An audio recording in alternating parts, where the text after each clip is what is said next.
Mas mataas pa ang ina-average ni Max Christie sa ngayon kumpara kay Luka mga idol. Itong si Max Christie nag-average ng 17 points per game sa kanyang bagong team na Dallas Mavericks. Samantalang itong si Luka naman ay nag-average ng 14 points per game para sa Los Angeles Lakers. Mas mataas ang ina-average ni Christie mga idol kumpara kay Luka.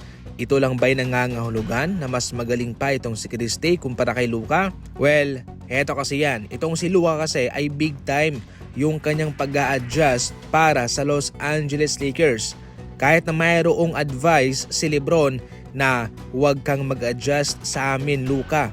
Kami ang mag-a-adjust sa iyo. Pero aminin natin na itong si Luka ay nahihirapan pa sa kanyang bagong team na Lakers. Pero itong si Max Christie mga idol, hindi big time ang kanyang pag-a-adjust. Ganun pa din ang kanyang nilalaro kahit na sa ngayon ay nasa Dallas Mavericks na siya. Itong si Max Christie ay role player mga idol para sa Los Angeles Lakers.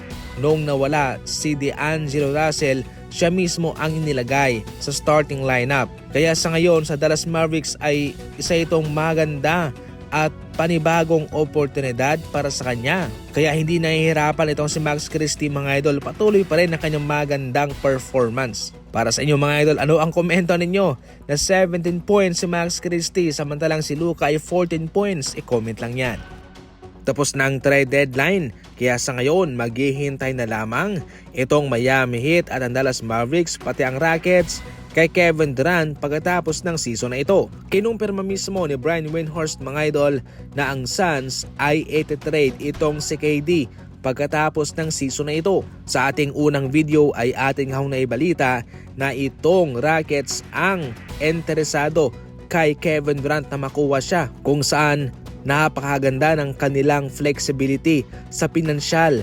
Marami silang pera na igagasta. Subalit mga idol, hindi rin magpapahuli itong Miami Heat at ang Dallas Mavericks. Unang-una itong Miami Heat ay mayroon silang interes kay KD. Kaya pinag-uusapan noon yung palitang Jimmy Butler to Kevin Durant, ngunit hindi nangyari.